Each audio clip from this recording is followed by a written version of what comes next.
Citation de Monseigneur Lefebvre, en 1988, « Ils ont beau m'excommunier, je n'ai jamais appartenu à cette Église. » Oui, mais je pourrais vous citer 1000 autres déclarations de Monseigneur Lefebvre qui disent apparemment le contraire. Mon confrère l'abbé Sélier, mon confrère l'abbé Grégoire Sélier, c'est amusé, je l'ai dans mon ordinateur. Il a fait, si vous voulez, un texte très long, d'une centaine de pages. Il a récolligé dans la première partie toutes les citations de Monseigneur Lefebvre qui vont dans le sens de ce que vous dites. Et dans une deuxième partie, il a récolligé un nombre équivalent de citations de Monseigneur Lefebvre qui vont dans le sens radicalement contraire. Il n'y a vraiment que l'évêque de Rome qui est le successeur de Pierre. Il n'y a pas deux évêques de Rome, il n'y a qu'un évêque de Rome, et il n'y a rien à faire. Là, il y a une chaîne sans fin. Sans fin, c'est toujours l'évêque de Rome qui est le successeur de Pierre. Et c'est parce qu'il est évêque de Rome qu'il est successeur de Pierre et qu'il a le pouvoir sur l'Église. Il n'y en a pas d'autre. Alors, on peut dire du Saint-Père aussi, en effet, ce n'est pas possible qu'un pape puisse faire cela. Donc, il n'est pas pape. Parce que si on dit maintenant que depuis 20 ans il n'y a plus de pape, eh bien, on quitte l'Église, pratiquement. On abandonne l'Église à la dérive. On dit, il n'y a plus rien dans l'Église, nous on s'en va, on fait une autre Église. À quelle Église avons-nous affaire? Moi, je voudrais savoir si j'ai affaire à l'Église catholique ou si j'ai affaire à une autre Église, à une contre-Église, à une contrefaçon de l'Église. Or, je crois sincèrement que nous avons affaire à une contrefaçon de l'Église et non pas à l'Église catholique. Pourquoi? Parce que ils n'enseignent plus la foi catholique, ils ne défendent plus la foi catholique.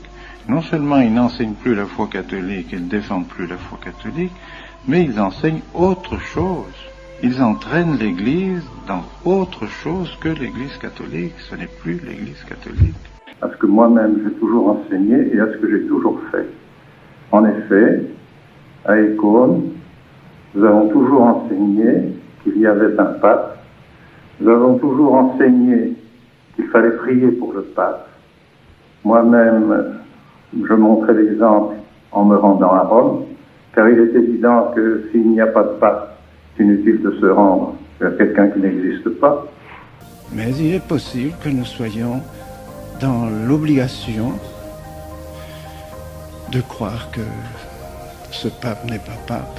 C'est l'abbé Guépin, c'est l'abbé Belmont, savent parfaitement qu'à Écône, on a toujours prié pour le pape et on a toujours considéré qu'il y avait un pape. Ils sont condamnés par des gens qui sont condamnés, parce que c'est des gens qui devraient être excommuniés publiquement. De même que pour le pape Jean-Paul II. Que le pape Jean-Paul II nous déçoive dans bien des cas, et dans bien de ses discours, dans son encyclique, et dans de nombreuses de ses interventions, dans ses attitudes très œcuméniques, les attitudes même de rapport avec les francs-maçons, avec les musulmans, avec les opposants, tout cela nous fait de la peine, évidemment. D'autre part, on est bien obligé de reconnaître qu'il fait quand même un certain effort à l'intérieur de l'Église pour y rétablir une certaine discipline religieuse et même, également au point de vue de la foi. Tous les séminaires sont fermés partout. Alors on veut vraiment en finir avec le sacerdoce catholique, c'est pas possible. Alors ça, je ne le ferai pas, tant pis. Alors vous serez excommunié. Si je suis excommunié par une loge maçonnique, Deo Gratias.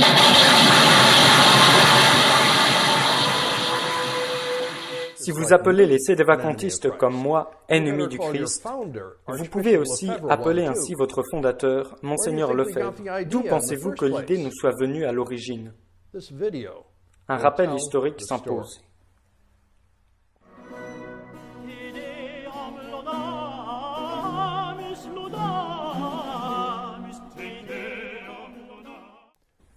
J'étais au séminaire de la Fraternité Saint-Pédis à Écône, en Suisse, dans les années 70. Je connaissais bien Monseigneur Lefebvre. Je le voyais tous les jours, je l'ai entendu prêcher. J'ai écouté ses conférences. Et je suis même allé plusieurs fois dans son bureau pour lui poser des questions. Quand je fus ordonné prêtre à Écône, en 1977, Bernard Felet était encore un petit Suisse qui vivait en bas du chemin. Ayant grandi dans l'ancienne Église, je suis arrivé au séminaire de Monseigneur Lefebvre avec plusieurs questions au sujet du pape. Pour comprendre comment il a dirigé tant d'entre nous vers le sédévacantisme, comme étant la solution, il est nécessaire de parler de l'atmosphère et de la mentalité du clergé et des séminaristes à Écône dans les premiers jours. Voici une photo d'octobre 1971. Bien que tous ceux qui étaient entrés à Écône adhéraient à une tradition catholique d'une manière ou d'une autre, il semblait n'y avoir aucun accord ferme sur ce que cela signifiait. Les uns voulaient que la fraternité soit une congrégation religieuse avec approbation officielle, tout en conservant certaines pratiques traditionnalistes, mais en ne condamnant pas les changements de Vatican II comme non catholiques. C'était le camp des mous. Les autres étaient les durs. Ils voulaient que la fraternité combatte les hérétiques modernistes assis dans les hauts lieux de l'autorité dans l'Église post-Vatican II. Les plus âgés séminaristes américains qui sont entrés à Écône au début étaient des durs. Clarence Kelly et Donald Sanborn en 1971. Daniel Dolan au début de 73, moi-même en 75 et William Jenkins en 76. Nous avions tous déjà été dans divers séminaires et ordres religieux aux États-Unis où nous avons vu de près le visage hideux du modernisme et avons riposté et avons été persécutés pour cela. Nous n'étions pas à Écône pour suivre Monseigneur Lefebvre. Nous étions là pour être des prêtres qui puissent apporter une messe valide et les sacrements là où il n'y en avait pas, et pour se battre contre les hérétiques qui détruisaient l'Église. La question de fond qui divisait les deux camps à Écône, mais qui était rarement discutée, était la suivante. Est-ce que les modernistes sont catholiques? Ou est-ce que les changements de Vatican II sont une véritable forme de la religion catholique? Ou encore, est-ce que quelqu'un qui promeut les changements de Vatican II peut prétendre au nom de catholique? Monseigneur Lefebvre, hélas, n'a jamais définitivement répondu à ces questions et a donné aux deux côtés de quoi se contenter. Cette tergiversation reflète les deux côtés du caractère ou de la personnalité de Monseigneur Lefebvre. L'intrépide évêque de fer, qui haït l'hérésie moderniste au plus profond de lui-même, et le doux, très expérimenté diplomate papal, qui cherche à concilier les contraires par une négociation patiente. Je ne cherche pas à le dénigrer, et certainement pas à le décrire comme non sincère, ou jouant double jeu. Monseigneur Lefebvre était profondément dévot et tout à fait franc. Conscient de sa dignité épiscopale, sans être pompeux, bien équilibré et optimiste de tempérament. Se conformant aux rubriques et digne dans sa célébration de la messe. Un prédicateur captivant et éloquent, respectueux et attentionné envers les différences nationales de culture et de tempérament, et, un vrai plus pour moi, avec un bon sens de l'humour. C'était un homme très, très vertueux, comme en ont témoigné ceux d'entre nous qui le connaissaient. Et même ceux qui plus tard sont entrés en conflit avec lui l'ont suffisamment répété à plusieurs reprises. Quoi qu'il en soit, le refus de Monseigneur Lefebvre d'apporter des réponses définitives à des questions de base a engendré la confusion théologique fondamentale qui frappe la fraternité depuis plus de 45 ans. Ce problème se retrouve derrière la plupart des 4 douzaines de conflits internes de la fraternité que j'ai catalogués dans une vidéo intitulée SSPX and Bitter Fruit, la fraternité et les fruits amers. Ainsi les durs furent vidés une année, les mous l'année suivante, et puis vice-versa, au gré de l'état d'esprit de l'archevêque. Pendant ce temps, les seuls clercs qui survécurent à long terme furent ceux qui suivaient la ligne de Monseigneur.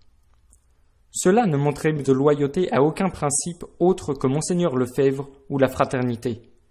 Pour eux, Monseigneur était devenu un substitut du magistère de l'Église et son organisation l'Arche du Salut. Ils suivaient la ligne de Monseigneur au jour le jour, au gré de ses fluctuations. Bon pape, mauvais pape, pape, pas pape. Ils étaient les vrais disciples de l'archevêque, parce qu'ils s'étaient interdits de penser.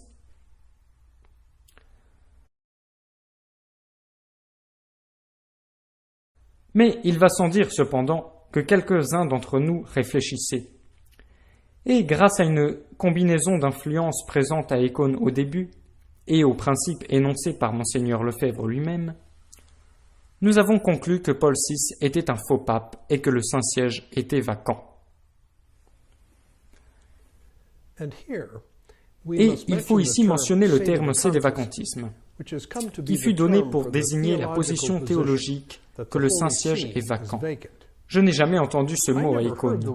Je pense que la première fois que je l'ai rencontré était dans The Angelus, plusieurs années après mon ordination. Mais l'idée cachée derrière, à savoir que Paul VI n'était pas un vrai pape, est très répandue parmi les durs à Écône quand j'y étais. Nous aurions eu bien du mal à ce moment-là pour expliquer en termes théologiques formels comment cela pouvait être possible. Mais le sens de la foi que nous possédions en tant que catholiques nous disait qu'il y avait un grand décalage entre ce que Paul VI faisait et ce qu'il prétendait être. Bon nombre d'anglophones et quelques-uns des durs français appelaient Paul VI le monstre, titre qui lui avait été donné par une dame italienne à la vue de son image dans un magasin romain d'articles religieux. Un terme expressif, mais parfait pour désigner un moderniste. Cela décrivait exactement ce qu'était Montigny pour nous. Une espèce de laide créature à deux faces, qui haïssait la foi catholique et qui était subtilement en train de détruire le catholicisme. Dans les premiers jours de la fraternité, l'idée que Paul VI n'était pas un vrai pape n'était certainement pas un crime de la pensée. C'était la position de prêtre que l'archevêque respectait clairement. Le père Noël Barbara. Il est ici avec Monseigneur Lefebvre visitant Padre Pio. Également le père Gérard des Lauriers, professeur à Écône.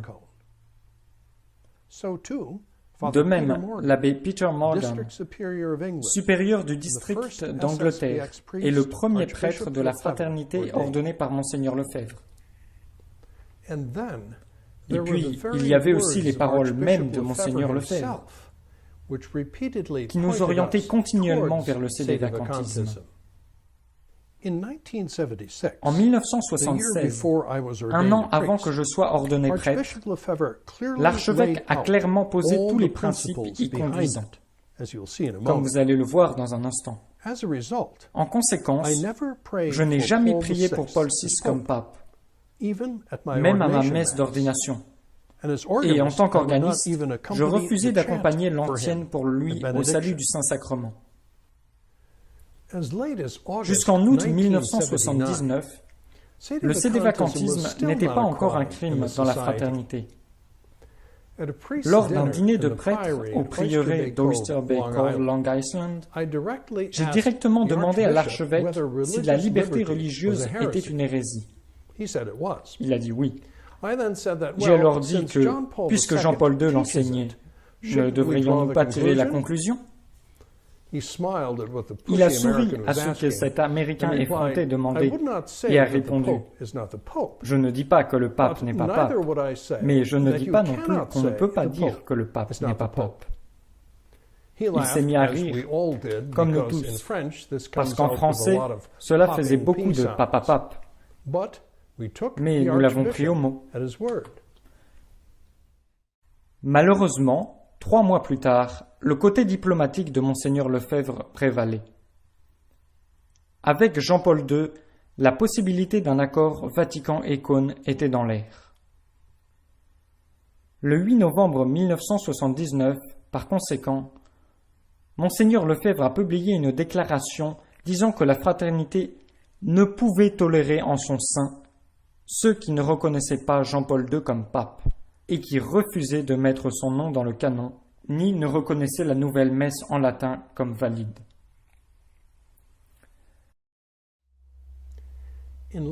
À la fin de mai 1980, Monseigneur Lefebvre nous a rendu visite à nouveau à Oyster Bay.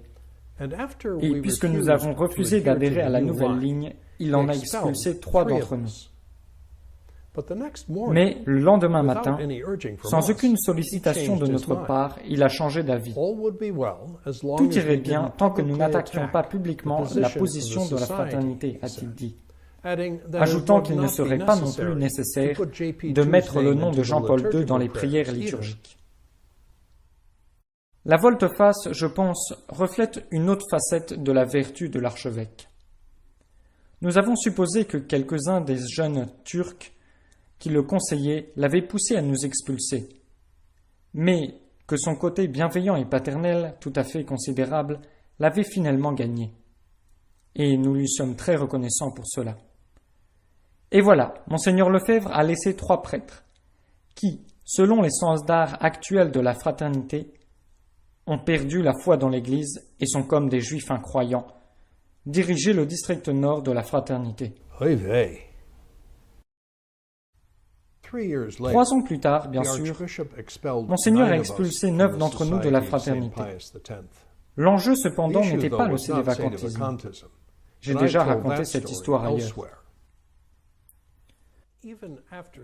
Même après des conflits ultérieurs publics avec des sédévacantistes, Monseigneur Lefebvre maintenait encore que la position de sédévacantiste était potentiellement tenable pour les catholiques, parce que Rome, le mot code de Monseigneur Lefebvre pour le pape, avait perdu la foi.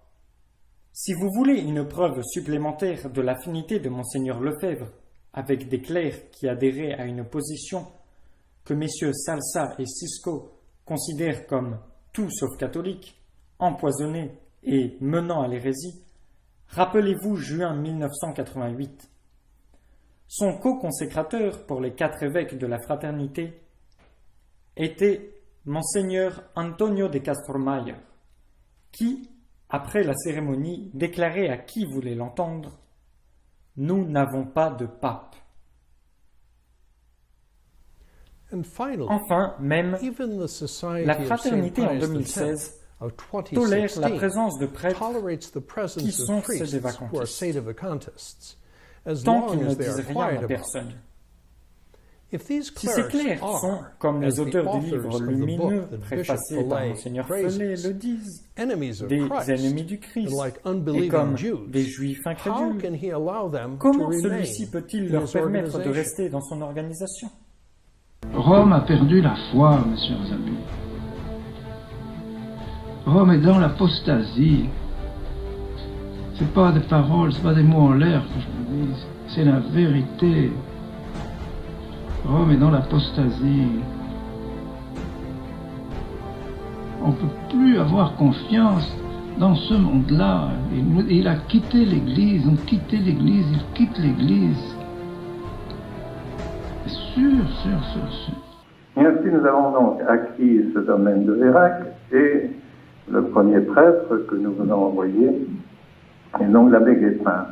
Si nous avons choisi l'abbé Guépin, c'est en partie parce que sa région n'est pas lointaine de Bordeaux. Ce n'est pas un Bordelais, mais enfin, puisque les Vendéens ne sont pas des Bordelais, mais nous étions persuadés qu'il ferait ici un très grand travail apostolique.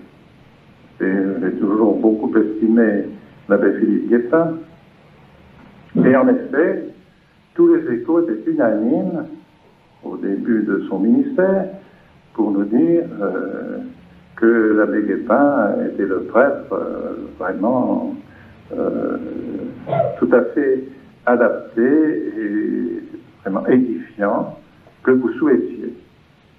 Et puis, le groupe étant important, il était normal que nous lui donnions un vicaire dans la personne de l'abbé Hervé Belmont. Et tous les deux, enfants, ont certainement travaillé beaucoup, et je suis persuadé que, comme nous-mêmes, comme tous ceux qui les connaissent, que ces abbés, formés à Écône, du mieux que nous avons pu, vous ont donné certainement beaucoup et vous ont aidé à profiter des grâces de leur sacerdoce. Mais voilà que sur un point, un seul point, mais un point qui, à mon avis, a une importance très grande, eh bien, ces abbés se sont montrés opposés à ce qu'Écône a toujours enseigné, à ce que moi-même j'ai toujours enseigné et à ce que j'ai toujours fait. En effet, à Écône, nous avons toujours enseigné qu'il y avait un pape, nous avons toujours enseigné qu'il fallait prier pour le pape. Moi-même, je montrais l'exemple en me rendant à Rome, car il est évident que s'il n'y a pas de pape, c'est inutile de se rendre vers quelqu'un qui n'existe pas. Et nous avons toujours prié pour le pape à Écône, nous avons toujours, à l'occasion de bénédiction du Saint-Sacrement, à l'occasion des litanies des saints, des prières qui étaient dites pour le pape, demandées par l'Église, nous avons toujours accompli. Par conséquent, ils le savent parfaitement. C'est l'abbé Guépin, c'est l'abbé Belmont, savent parfaitement qu'à Écône, on a toujours prié pour le pape et on a toujours considéré qu'il y avait un pape. Or, nous avons été obligés de constater qu'ils agissaient ici d'une manière différente. Ils ne priaient pas pour le pape officiellement. Et moi-même, j'ai été stupéfait l'année dernière, alors que je leur avais fait la remarque, au moment de la confirmation à Vérac, j'étais stupéfait de voir que, alors que j'étais présent, eh bien, on a passé l'oraison pour le Saint-Père. Je leur ai dit après, c'est inadmissible. Vous faites là quelque chose qui n'est pas conforme à ce qu'on vous a enseigné à l'école. Vous refusez de prier pour le Père. Si vous continuez, vous allez troubler la communauté de Bordeaux, vous finirez par la diviser et vous finirez par la rendre vraiment inexistante. À force de division, c'est comme ça, il n'y a rien de tel que de faire pénétrer la division à l'intérieur d'une communauté, des oppositions pour la ruiner. J'ai dit, c'est douloureux, parce que je sais que vous faites du bon travail. Je sais que ce que vous enseignez est juste. Je sais que ce que vous faites, que tout le zèle que vous avez, ça, j'en suis absolument certain, absolument convaincu. Je n'ai rien à vous reprocher, sinon cela. Mais prenez garde. Vous voyez, car dans un an, vous allez voir que la situation sera beaucoup plus grave que celle qui existe aujourd'hui. Un an, c'est passé, et voilà que nous nous trouvons devant une situation qui est vraiment pénible, vraiment douloureuse. Je les ai donc fait venir à Écône, et j'ai essayé par tous les moyens de les persuader qu'ils faisaient fausse route, qu'ils ne devaient pas continuer dans cette optique, qu'ils devaient absolument se soumettre, parce que se soumettre la quasi-totalité de nos prêtres, et de ce qu'on fait dans tous nos séminaires. Donc ils m'ont écouté à Écône, et je leur ai dit, dans 2 mois, répondez-moi, faites-moi une lettre et dites-moi quelles sont vos dispositions. Vous avez 2 mois pour réfléchir, faites-moi une lettre et dites-moi ce que vous pensez. J'ai reçu ces 2 lettres il y a environ 3 semaines, des lettres très longues, 5 pages, 6 pages, pour me dire non, nous ne sommes pas d'accord. Nous regrettons infiniment, mais nous ne sommes pas d'accord.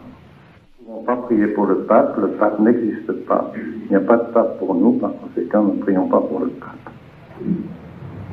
Mettez-vous à ma place. J'ai le cœur déchiré, douloureux, que je suis obligé de venir dire à ces jeunes prêtres, je ne puis plus vous garder. Les fidèles se sont confiés à moi dans le désir de suivre ce qu'on en enseigne dans la fraternité, qui je pense, je m'efforce d'enseigner ce que l'on enseigne dans l'Église, ce qu'enseigne l'Église. Si je prends cette attitude vis-à-vis du pape, c'est que je pense que c'est l'attitude que doit avoir un catholique dans les circonstances douloureuses que l'Église traverse actuellement. Ce n'est pas de nier l'existence du pape, c'est de voir évidemment ce qui ne va pas, ce qui n'est pas conforme à ce que nous souhaitons, c'est évident, et par conséquent essayer de redresser la situation, mais non pas de la conclure par un néant. Nous ne pouvons plus lutter, nous ne pouvons plus essayer d'obtenir quelque chose des autorités romaines si nous estimons qu'elles n'existent pas. Et voici que, donc, je me trouve devant cette situation. Alors, je vous supplie de ne pas dire que c'est moi qui les renvoie. Je ne veux pas les renvoyer, je leur demande, ça fait voilà 1 an, donc je leur demande d'une manière positive, je veux que vous priez pour le pape, et je veux que vous manifestiez dans vos conversations et dans vos prédications que le pape existe. Qu'il existe, je ne dis pas davantage, qu'il existe. Alors, puisqu'il refuse absolument, et qu'en définitive, il faut dire les choses comme elles sont, vous les connaissez d'ailleurs aussi bien que moi, parce que vous êtes aussi bien au courant des feuilles qui circulent, des livrets qui circulent actuellement, qu'ils suivent maintenant un autre pasteur. Ce n'est plus moi qui suis, mais c'est le père Gérard Laurier et le père Barbara. Ce sont ceux-là qui sont maintenant leur maître à penser. Ce n'est plus Monseigneur Lefebvre, ce n'est plus l'école, ce n'est plus la fraternité. Tournons maintenant notre attention sur les déclarations pro-sédévacantistes que Monseigneur Lefebvre a faites au fil des ans. Que faut-il penser des erreurs de Vatican II et de l'institution qui les enseigne? L'Église qui affirme de pareilles erreurs est à la fois schismatique et hérétique. Cette Église conciliaire n'est donc pas catholique. Si un pape adhère à cette nouvelle Église conciliaire, quelle en est la conséquence? Dans la mesure où le pape, les évêques, prêtres et fidèles adhèrent à cette nouvelle Église, ils se séparent de l'Église catholique. Est-il possible que le pape lui-même puisse rompre avec l'Église? Dans la mesure où le pape s'éloignerait de cette tradition, il deviendrait schismatique. Il romprait avec l'Église. Les théologiens comme saint Bellarmin, Cajetan, le cardinal Journet et bien d'autres ont étudié cette éventualité. Ce n'est donc pas une chose inconcevable. Sommes-nous certains que Paul VI est un vrai pape? S'il nous apparaît certain que la foi enseignée par l'Église pendant 20 siècles ne peut contenir d'erreur, nous avons beaucoup moins l'absolue certitude que le pape soit vraiment pape. Est-il possible que Paul VI puisse même ne pas avoir été un vrai pape dès le départ? L'hérésie, le schisme, l'excommunication ipso facto, l'invalidité de l'élection sont des causes qui éventuellement peuvent faire qu'un pape ne l'ait jamais été ou ne le soit plus. Quelle serait alors la situation des catholiques? Dans ce cas évidemment très exceptionnel, l'Église se trouverait dans une situation semblable à celle qu'elle connaît après le décès d'un souverain pontife. Qu'arrive-t-il à un pape qui ne transmet pas la vérité? Il semble inconcevable qu'un successeur de Pierre puisse faillir à la communication de la vérité qu'il doit communiquer, parce qu'il ne peut, sans, je dirais, presque disparaître de la lignée des papes, ne pas communiquer ce que les papes ont toujours communiqué. Est-ce qu'il continuerait à être pape? S'il arrivait que le pape ne fût plus le serviteur de la vérité, il ne serait plus pape. Puisque la liberté religieuse est, comme vous le dites, une hérésie et que Jean-Paul II l'enseigne, ne devrions-nous pas tirer l'évidente conclusion? Je ne dis pas que le pape n'est pas pape, mais je ne dis pas non plus qu'on ne peut pas dire que le pape n'est pas pape. Est-il concevable, Monseigneur, que vous-même puissiez devenir sédévacantiste un jour?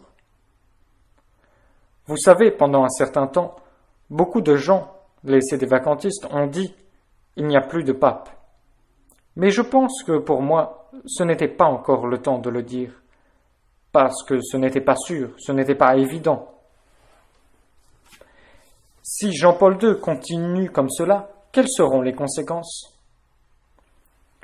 Ces actes récents du pape et des évêques avec les protestants, les animistes et les juifs, ne sont-ils pas une participation active à un culte non catholique tel que l'a décrit le canoniste Naz au canon 1258, paragraphe 1?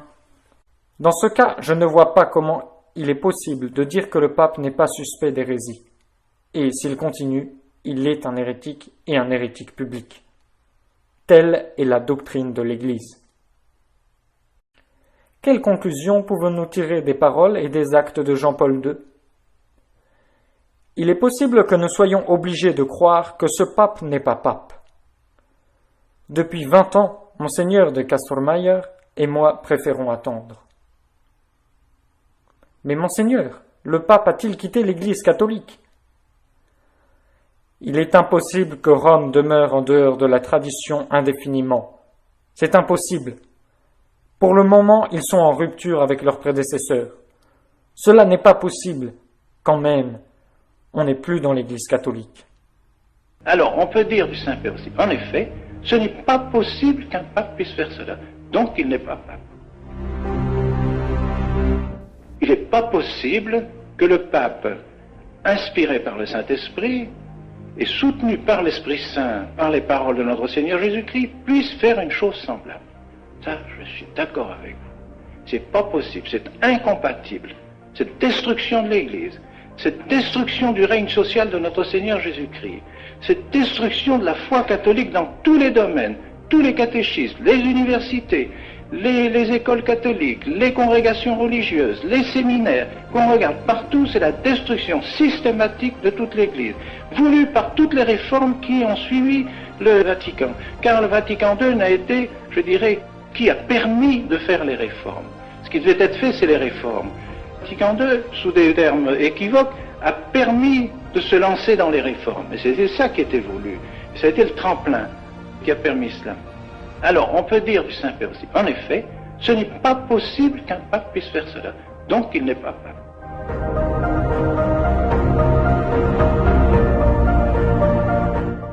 Mais il est possible que nous soyons dans l'obligation de croire que ce pape n'est pas pape.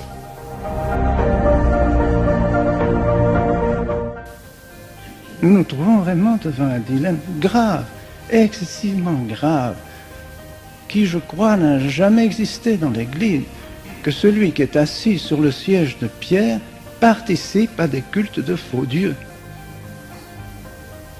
Je ne pense pas que ce soit jamais arrivé dans l'histoire de l'Église.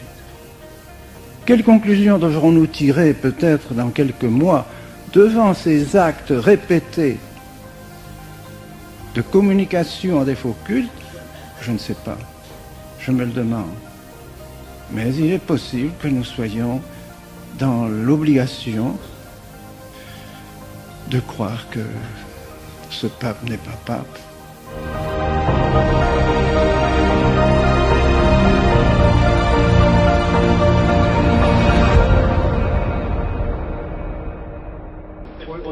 Nous sommes excommuniés par des modernistes, par des gens qui ont été condamnés par les papes précédents. Alors, qu'est-ce que ça peut bien nous faire? Nous sommes condamnés par des gens qui sont condamnés, parce que c'est des gens qui devraient être excommuniés publiquement. Tous les séminaires sont fermés partout. Alors on veut vraiment en finir avec le sacerdoce catholique, c'est pas possible. Alors ça, je ne le ferai pas, tant pis. Alors vous serez excommunié. Si je suis excommunié par une loge maçonnique, Deo Gratias.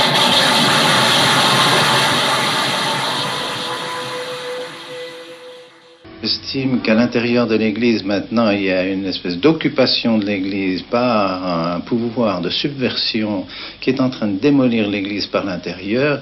Je pense, mon devoir, de ne pas me soumettre à ce pouvoir de subversion, et on ne peut pas me demander de collaborer à la destruction de l'Église. C'est comme ça que j'interprète les ordres qui me sont donnés, et c'est pourquoi j'estime en conscience ne pas devoir obéir. Quelques mots, n'est-ce pas? Oui, même si vous nous accordez un évêque, même si vous nous accordez une certaine autonomie par rapport aux évêques, Même si vous nous accordez toute la liturgie de 1962, pas de 1962, si vous nous accordez de continuer les séminaires et la fraternité comme nous le faisons maintenant, nous ne pourrons pas collaborer. C'est impossible. Impossible. Parce que nous travaillons dans des directions diamétralement opposées. Vous travaillez à la déchristianisation de la société, de la personne humaine et de l'Église, et nous travaillons à la christianisation. On ne peut pas s'entendre. Rome a perdu la foi, mes chers amis.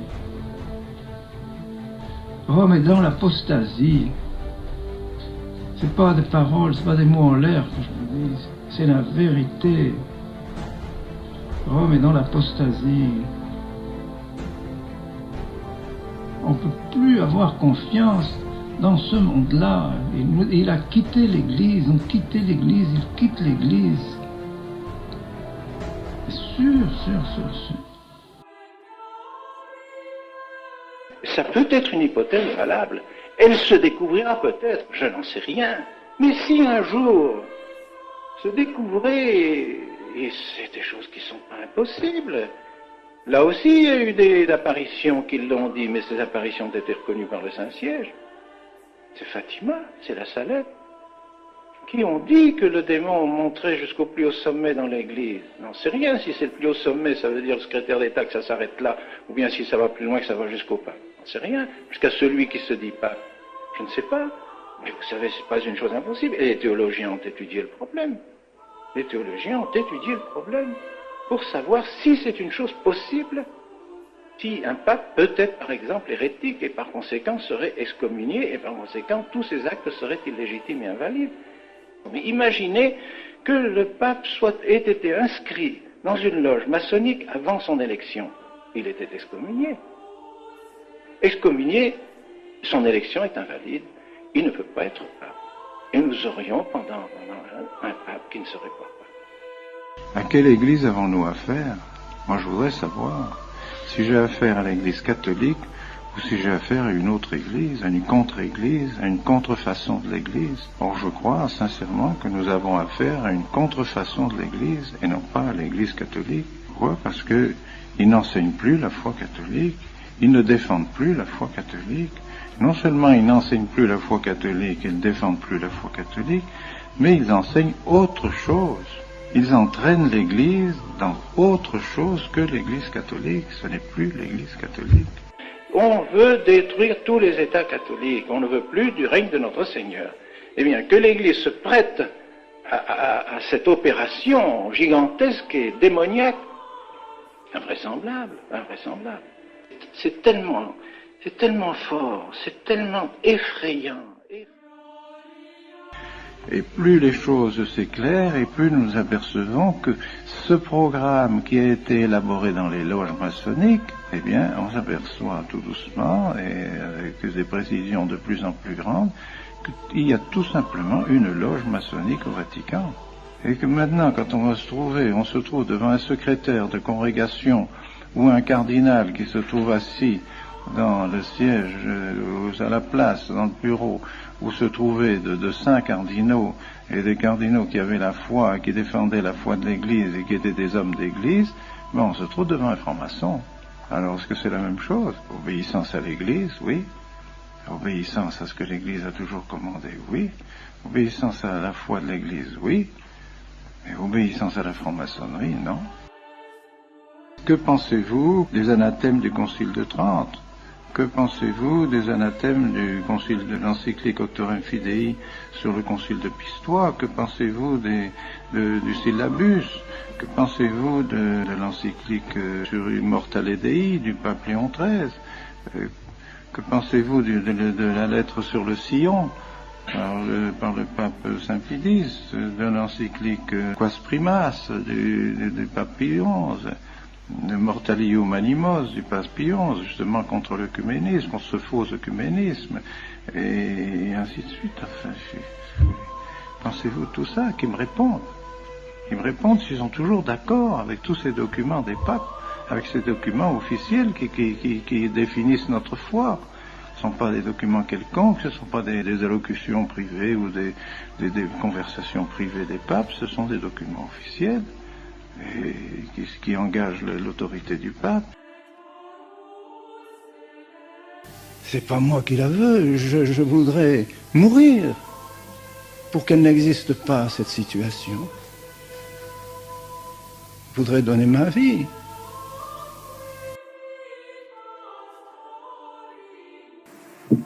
Très grave, très très grave. C'est ça qui attire les malédictions du bon Dieu sur notre pauvre monde. Alors, on peut dire du Saint-Père aussi, en effet, ce n'est pas possible qu'un pape puisse faire cela. Donc, il n'est pas pape.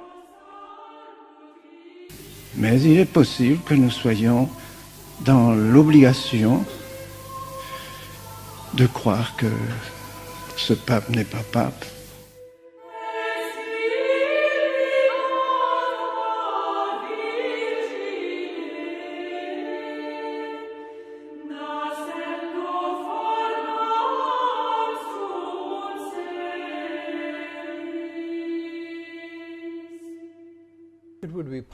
Il serait possible, bien sûr, d'assembler une collection de citations intitulée « Monseigneur Lefebvre anti-sédévacantiste » ou « Monseigneur Lefebvre reconnaître et résister » et de trouver une quantité égale de citations.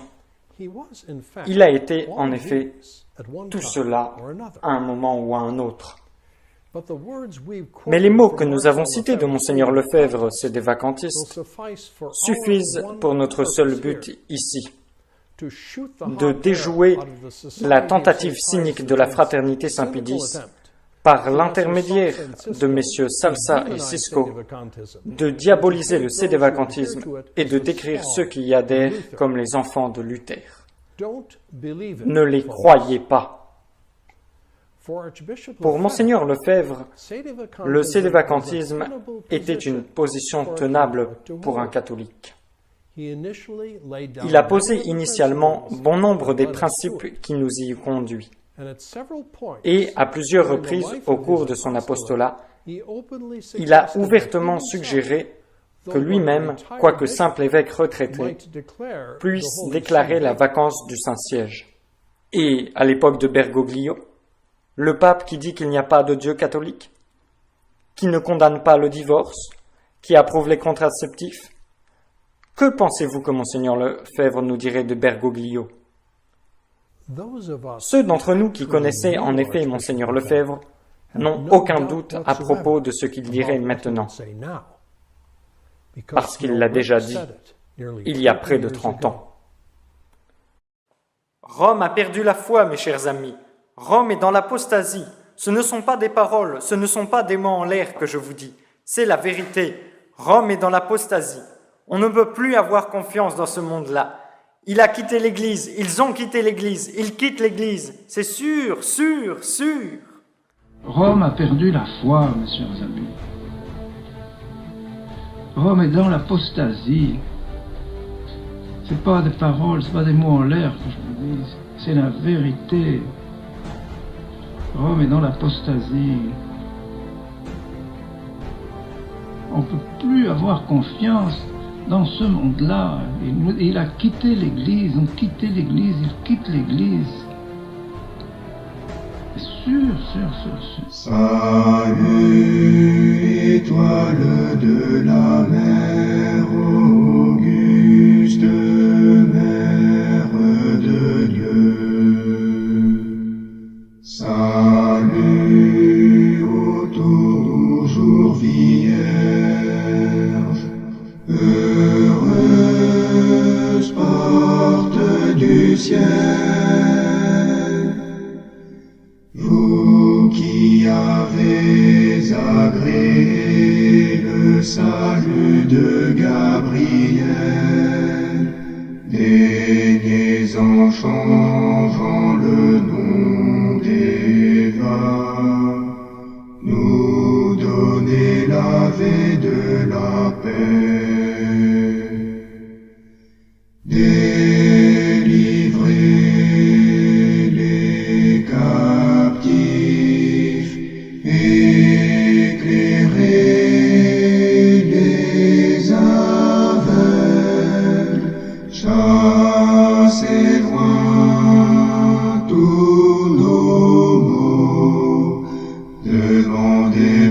nous tous les biens. Montrez que vous êtes notre mère et que par vous reçoivent nos prières celui qui naît pour nous, a bien voulu être votre Fils. Vierge incomparable, douce entre toutes,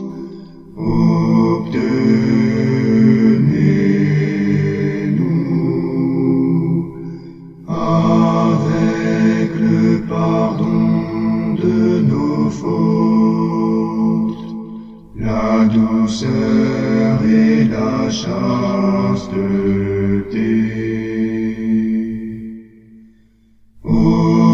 Obtenez-nous une vie pure, écartez le danger de notre chemin,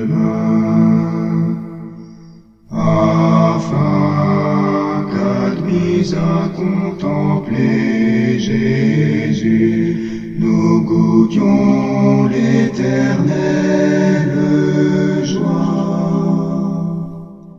Louange à Dieu le Père, gloire au Christ souverain, louange au Saint-Esprit.